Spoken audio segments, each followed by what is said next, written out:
Welcome back to TheChowTimePod. It's your host, Red. I got a video today from Jen. Marriage is slowly dying. We know this as men, especially as passport bros, at least in the US, right? But there's reasons for it, and we know it very well. But you also have to know it to navigate through it, because not every single one of us is becoming passport bros. Some of us are still going to stay here. Hopefully marriage laws change a little bit, but let's see. Please subscribe down below. I really appreciate that. And let's get to that chow. It's chow time. Was there anything that you wish that you would have done differently? I wish I would have married a girl that was like 8 years younger. What would you guys say is like the secret to a long and happy marriage? A short memory. I think marriage and love don't have that much. I do somewhat agree with that. Like holding grudges and holding things in, like little like anger issues that you have with what the other person does affect the relationship quite greatly. To do with each other. Today I'm out here and the question that I'm asking is, what is your biggest dating or relationship regrets? Well, I just have no regrets whatsoever. My dating life was absolutely fabulous. She's for the streets. But then he happened to be there, and that was it. That I didn't propose to my wife. So she was for the streets, and this man just happened to be there, most likely a beta provider, and swooped her up. Sooner than I did. Great answer. That I didn't wake up sooner to the marriage. A love I left in New Orleans. She was the love of my life. We had. See, not only women do this, men do this too. Sometimes we think we can do better, or sometimes it's just not feeling it. But sometimes you get regrets for the decisions you make. It is what it is. We've gotten to know each other. I don't have any idea how much she regretted the breakup. I know I have. How old are you and at what age did you guys get married? 32. Yes. Yeah. Wow. I'm 57 and years. we got married at 24. See, that's like very rare. I feel like Doesn't my happen age nowadays too, at right? Like I'm 24. 26. I have a girlfriend, but I don't know anyone like my age or any of my friends who have been married yet. Took me 25, 27 years to fall madly in love with this woman. So along with these successful couples, I also wanted to ask someone with a unique expertise on marriage, especially for when things didn't work out. James Sexton. Here's James Sexton. I'm a divorce lawyer in New York City. I've been practicing divorce law for about 22 years. I'm the author of 2 books. If you're in my office, it's already too late. A Divorce Lawyer's Guide to Staying Together.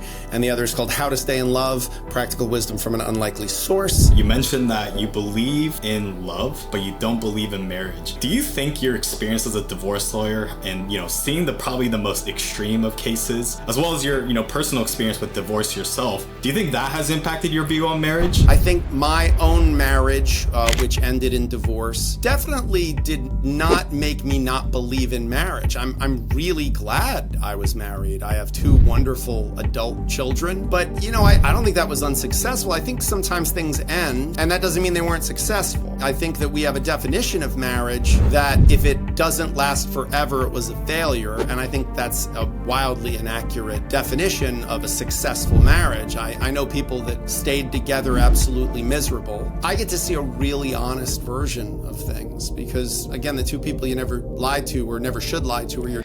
It's funny when I always talk about love and marriage, where how the two were probably never coincided with each other until more recently because of the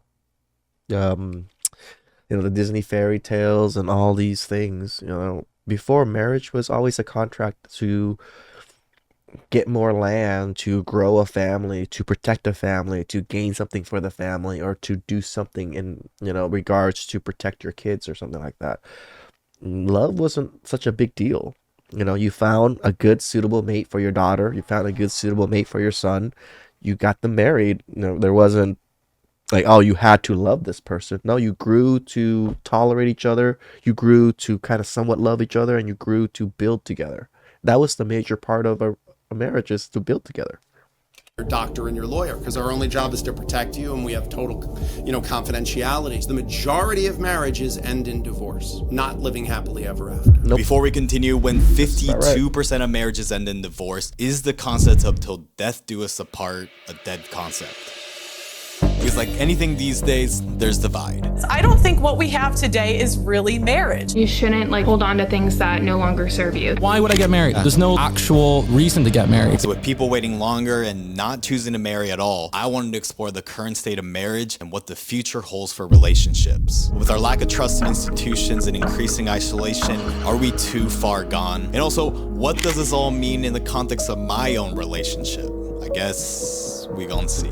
You mentioned that again, once you are in a divorce lawyer's office, the relationship is screwed and that marriage isn't a rapid death but a long and slow one. What can both men and women do so they never end up in your office? I think we disconnect really slowly from our partner. I think the best thing people can do is to be mindful of slippage. It's a lot like getting super fat and then realizing, okay, I gotta lose a bunch of weight now. It's like hard to come back from that. You know, it takes a lot more effort. Except in this situation, there's multiple people, right? There's two people in the story instead of just one. So it's two people that have to be kind of disciplined and focused and on the same page. Yeah. This is all good information. This is all something you guys should be internalizing for yourself because this matters.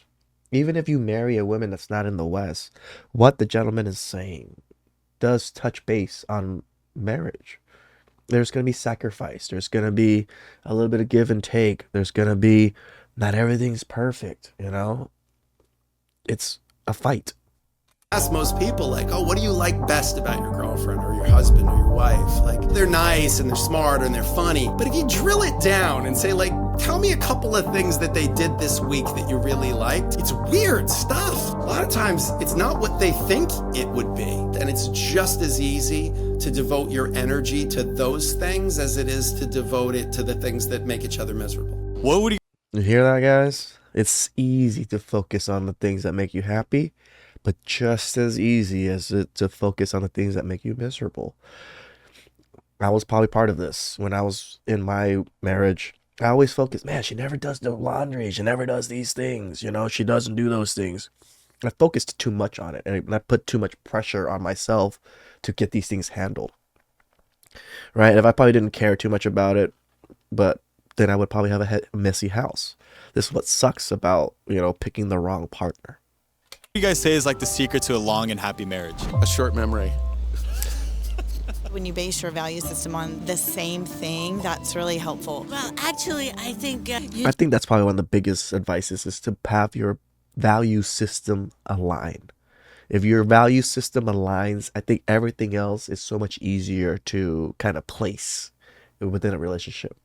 just put up with everything. If you lost everything, I'd still be with you. If you were really sick, I'd still be with you. You know, She's a that's rare real one. love. I think one of the hardest things for young people to understand is like a bad phase can actually be a whole year and a half. So it seems like being bad able to phase be could be a long time, adaptable guys. and grow with each other has been like a big secret to your guys' long marriage. Is that right? I would say so. What do you think is the biggest difference between a wife and someone who's a one-night stand? For both men and women. A wife or husband, that means substance. What do you think is the most important quality to look for in a partner? You should go shopping with your date to see what they buy and how much they spend, because I think money is a very important part of It's not a bad thing.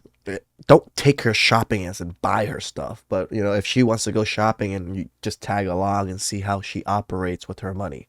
I agree with the gentleman. the equation. I'd imagine you guys are pretty different from 32 years ago. I feel like I'm changing every single year. In that sense, how has your guys' relationship evolved? It's certainly less tempestuous than it was in the beginning. I would say That would it be was me. real operatic for a while. Are you kidding? See? Some things never change. And so unlike older generations who typically got married around their 20s, that's not the case today. Nope. Gen Z and millennials are open to marriage, but waiting around 10 years longer to get married at all. I mean, look at me. I'm 26, almost 27, and not married. Hey, my best friend just proposed last year, and he's 37. So we are getting married at much later ages nowadays. I got married at 21, but now I'm divorced, so did it really work out that well? Whereas my parents have my older sister at this age, and I'm here making YouTube videos. So whether it be student debt to higher living costs, it makes sense when looking at Gen Z dating lives, and its polarity as the loneliest and the horniest. It's another thing is crazy. My mom is literally 18 years, or was 18 years older than me. When she passed, she was 54, and I was 36 at the time. And you really think about it, 18 years difference is not that big of a difference between parents if you actually just really think about it, and nowadays, what is the age gap between kids and parents? Like 30, 40 years, which is actually pretty significant when you think about that. So my parents, they were fairly young when they had me. My dad's barely 50, maybe in this like closer to 60 nowadays. But I think it's great back in those generations when things were a little bit more simple. Nowadays, to be able to get married at that age, you kind of screw yourself. I screwed myself. I wasn't able to build. I wasn't able to do investments and things as aggressive as I wanted to if I was single. So that's the hard part, to try to balance out a family life and try to still balance out to try to be successful at the same time. Those two things like clash with each other greatly. Two different studies found that just half of high school seniors were actively dating, and 1 in 4 young adults were remaining celibate for an entire year. In short, they ain't. Well, not exactly the case. Because on the other hand, we're also seeing more adultery and promiscuity, but in an ethical way. Approximately 20% of all Americans have experienced or attempted ethical polyamory at some point in their lives, with that number skyrocketing over recent years. And with Gen Z embracing diverse gender roles and individuals who identify as bisexual or pansexual having a higher likelihood of engaging in polyamorous relationships, is this a passing trend? Degeneracy, guys. Degeneracy. It's the group that's most protected that is the most degenerate. Or a lasting one. And so I was curious on what the old heads thought.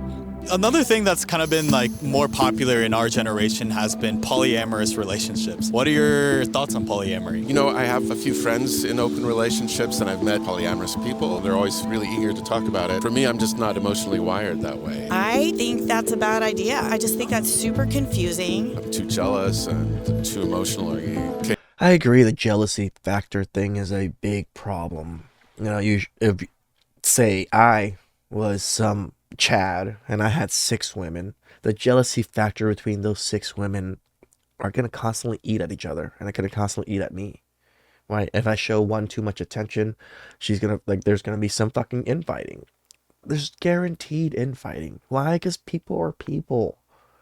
Like, this is the part where I cannot agree with polyamory, because I can see the issues that it has. Chaotic, I guess, to take that approach. And so it's clear that compared to older generations, the dating scene has changed from expectations to realities. Because back then, without the illusion of unlimited choice, getting married to their high school sweetheart after 6 months together wasn't that crazy. So since I've been dating my girl long distance for the last 10 months, and I haven't married her yet, I wanted to ask further. Yo, long distance, you passport broing? Jim, you passport broing? Just say it. Just let us know about the differences between generations. Because as someone who's scared of marriage myself, I have doubts. Can our generation really be the ones to succeed where others have failed? Because as my own relationship has progressed, I wouldn't call it us succeeding where others have failed, because people have been succeeding in marriage for a long time now. It's only us recently that have been failing in marriage. So too have thoughts like, is she really the right person I can spend the rest of my life with? But perhaps it's natural to have doubt and fear over one of the biggest decisions of our lives. You should. So let's just say that if each person can only buy one engagement ring in their lifetime, I'm sure we'd be a lot more careful. And Dairy Ring is a brand specializing in engagement rings to address exactly that. Dairy Ring has a unique concept that allows you to purchase only one ring in a lifetime for your true love.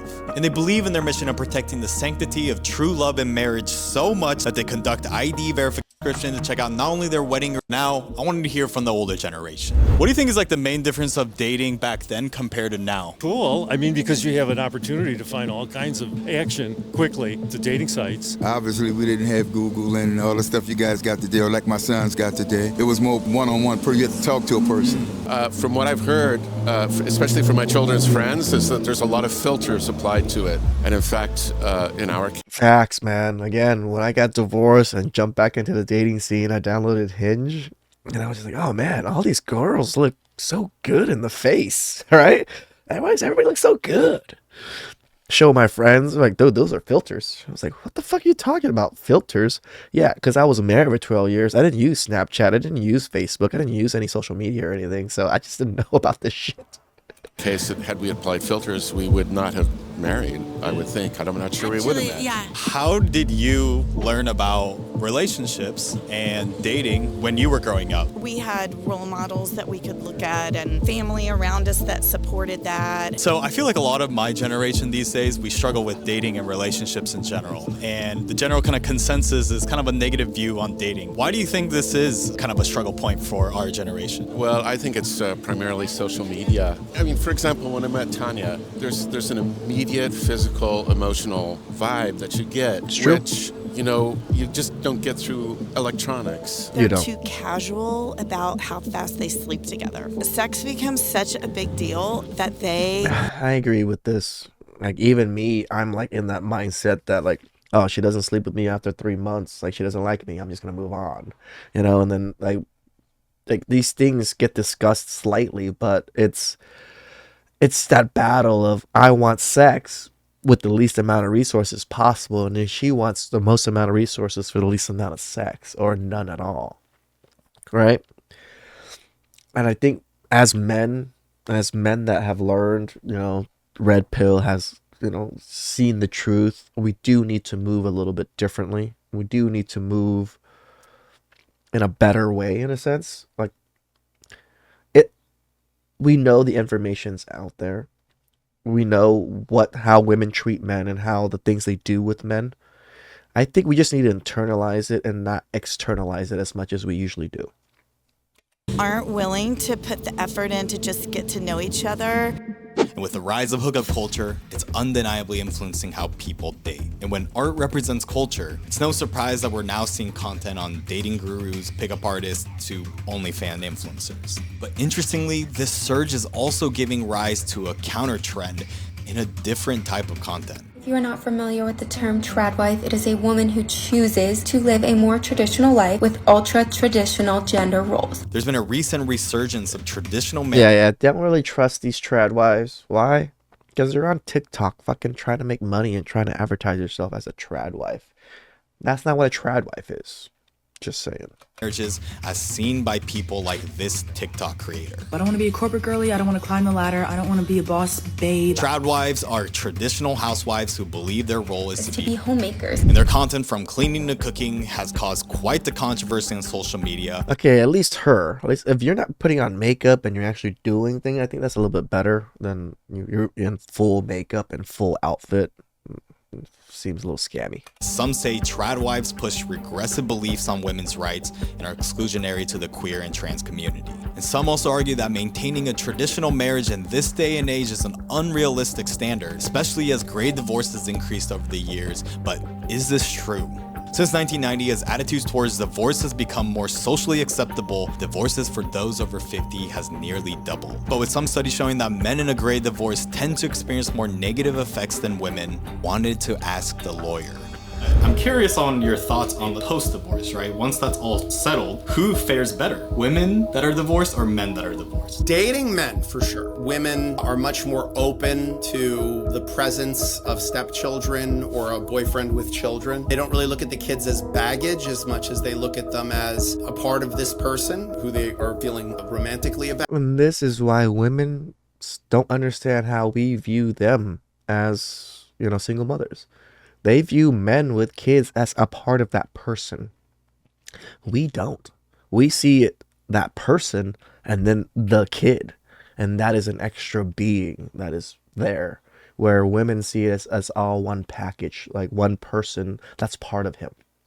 Yeah, it's just how we view things differently in the world. Conversely, women who have children, a lot of men, particularly high-value men who are successful themselves, children, they're viewed as having baggage. So with statistics showing that 64% of men remarry compared to 52% of women, seems like men do fare better when it comes to dating post-divorce. But in general, it's evident that individuals of both genders experience distinct challenges post-divorce. Because despite dual income households becoming standard, women are more likely to be financially dependent on their husbands. But on the other hand, even if men are the primary breadwinners, women are more likely to initiate the divorce and also more likely to receive empathy and support during it compared to men who have... We all know these stats. a higher likelihood of substance abuse and depression. And in some cases, You know what? Shout outs to Jen for doing this. This is red pill content right here. This is manosphere content in a sense, because he's bringing up light of all these issues between marriages and divorces and relationships. But he's not that type of content creator. I think he's more of like that mainstream news kind of creator, and he's covering this, which is great. I think the more people are speaking about it, the more people's talking about the issue, the more we can kind of come together and be like, what can we do about this? You know, are women willing to, give up a little bit of something? No. Then men just have to go find their own way and do their own thing. MGTOWs and passport bros. Reputation loss can even occur, as seen in the initial Amber Heard Johnny Depp case in 2016, where Depp lost many roles due to alleged emotional and Bro, don't just say many roles. He lost fucking lifetime franchises, bro. Like Pirates, fucking what was the other one? Harry Potter series.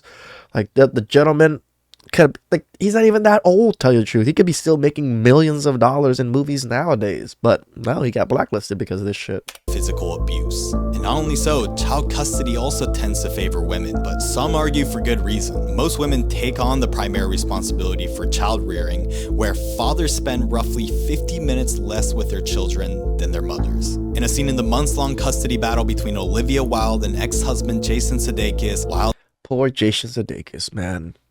Fuck Olivia Wilde. Secured full custody and now resides with her children with her current partner, Harry Styles. So as a man, I'm not gonna lie, that scares me on marriage. Because even though she literally took this, like, she left the relationship, came back and wanted custody and got fucking custody. What the fuck? my relationship has been so great and I love my girl, I also know that this is how many failed relationships began in the initial stage. And so I'm glad you know, Jen. I'm glad you know. It all starts, everything was wonderful. We never fought. We never did anything. And then years later, you guys are at each other's throats. Clearly not the only person in my generation that's feeling this way about marriage, and I'm also not the only one wondering what the future of relationships will look like. You mentioned that the pendulum swings both ways. That anytime there's a correction, there's always going to be an overcorrection. And you mentioned that the next swing will be a return to more traditionalisms, and that marriages will actually surge. How do you think this will impact the future of marriage? There's a lot of resurgence of traditional, old-fashioned courtship, not having premarital sex. I think people are feeling spiritually very lost right now. We tried to convince people that consumption would fill the void, and it didn't. People in that spiritual quest will tend to... And that's the trap that women are in right now. They think that consumption is going to fill the void of a man, fill the void of a relationship. And we're seeing it now. It doesn't. These cats don't. All your millions of dollars and your nice mansion does not fill those voids. To go back to the answers that religion gives, the massive increase in divorce that occurred from the 1970s and 80s on. Our culture's never been great at nuance. Like, I think the United States has a tendency to treat dandruff with decapitation. I think everybody's just been like, yeah, sleep with whoever you want, whenever you want, nothing means anything, there's no God, there's no anything, there's no rules, there's not even genders, just go out and whatever feels good, do it. Doesn't matter, gain weight, lose weight. Shoot, the lawyer is spot on. In the West, it's just you get to do whatever the fuck you want, say whatever you want, kind of thing. No one's gonna say that you're not a fucking tree, kind of thing. It's fucking crazy. Weight doesn't matter if you're fat, you're skinny, no one's allowed to talk about it. Everything's just great. And everyone's unhappy. And so we'll go the other way now. Rigidity. And it seems like the pendulum is swinging. In 2022, there were 2.6 million weddings across the United States, which is the most we've ever seen since the 1980s. And it's even exceeded pre-pandemic norms by over 500,000. And with more Gen Z getting married with less time dating, is this a sign that Gen Z is finding what's truly important, or is this all just a flex over Instagram? Nope, I think it's a flex over Instagram. Why? Because they're getting married too early, too quickly. And it might be because most of these women are on that time clock and they just want to settle down with someone that they might not truly love. So yes, we might see, divorce rates happen to be up right now, but marriage rates happen to be up right now, but I'm sure divorce rates are just going to plummet just like, are just going to be just as high. What do you think is the last thing that you'll remember when you die? Probably my kids. I don't know what else you'd think about. Not like the money or like the kids. Oh, no. My husband, my children, and the people that I love. I hope it's the birth of my children. Those are two of the happiest days of my life. I have no idea. The day when you met him, right? Right, exactly. All the times you had sex? Yeah, well, that's true. You see how the men said kids? This is why I tell you guys, if you guys want kids, get kids. I think it matters to pass down your legacy, to pass down your bloodline like that. A euphoria must come over men that have kids in such a way that like it changes men. I've known quite a few men, out of high school that fucked up and had kids early, but they were kind of wild and untamed and didn't know what they wanted to do. But when their kid was born, they buckled down, put their head down, worked, and just supported their kids, supported their partner. And I look at them now and I was just like, dude, I wouldn't have imagined you being a family man right now if it wasn't for your kid. You know what I mean? Like, kids do so much, but yet can take away so much too. It's a lot of work. True, you would actually think about that. Well, you always think about that, no matter who you're with. Because even though money is undeniably important, whether it's to fund or scale this channel or to afford tickets to continue furthering this relationship, what matters during our final moments isn't the money or the status, but the memories with others. You ready for tomorrow? When my divorce happened, there was a lot of regret in the beginning. But as time progressed and just things, I slowly regretted less. Why? Because it was time spent with someone I did enjoy my time with. It might have been the greatest of times, but I have decent amount of memories, somewhat. Just for me, it's a little harder because most of my memories are filled with the worst things in my life. Just how my brain works, because the worst things and the bad things that happen in my life, I make sure that those things don't happen again. So those are all on the forefront of my memories. So like all the good times, I can tell you the truth. Like the best memories I've had, I can hardly remember them too well. They're kind of very vague. But like my car accident and every other bad memory, I can remember to the T. Again, just how my brain kind of works. And it wasn't that bad. Yes, 12 years passed. I felt like somewhat lost those 12 years, but I learned and grew in those 12 years. I probably wouldn't be able to do what I do now and be as successful as I am now if I didn't go through those 12 years myself, right? So, like how the doc said it, or the lawyer said it, like, not all marriages, even if it ends, it doesn't mean it wasn't successful in a sense. I'm excited. Not saying that mine was successful or anything, but I can understand that settlement. Do you think you'll ever try your hand at marriage ever again? I don't think marriage would be important to me. I'm in a long-term relationship that's very happy. My lack of endorsement of marriage does not have to do with a lack of endorsement of monogamy, of pair bonds, of love, of romance. I think those are all amazing, wonderful things. But I think marriage and love don't have that much to do with each other. I think that's what my professional life has taught me. Marriage is like the lottery, probably not going to win, but it's worth buying a ticket and taking the ride. So whether you agree or disagree with the concept of marriage, in a life full of impermanence, perhaps it's the commitment through the good and the bad that ultimately gives us meaning and purpose. Because whether it's our big mission to change people's default mindset of one-sided thinking, to exploring both sides, to your desire of wanting to build a life with a single person. You know what? Shout outs to Ken. You are a passport bro, aren't you? And I think he's going to Eastern Europe or something. And I'm glad young men like him are realizing or putting in work to make their relationships, try to think about marriage greatly. I was an idiot when I was young. Did not think about it too clearly. I just knew I wanted to be married. I wanted family, and I just went after it. Didn't really realize all this other stuff that entitled it. Nothing significant in life was ever achieved without unwavering commitment. And it's only by experiencing 100%. The trials and tribulations through commitment that you can ever discern what you truly want to pursue in life. And that's exactly the mission of exploring the unfamiliar. Thanks for your part. Whew, man, that was some good chow. Shout outs again. One of our passport bros, it seems. Living his life, doing his thing, putting in the work, putting in,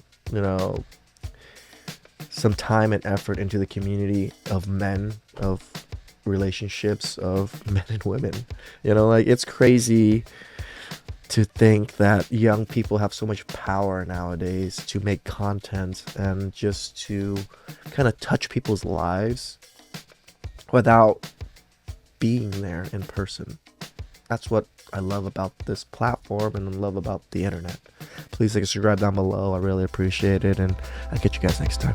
Ciao.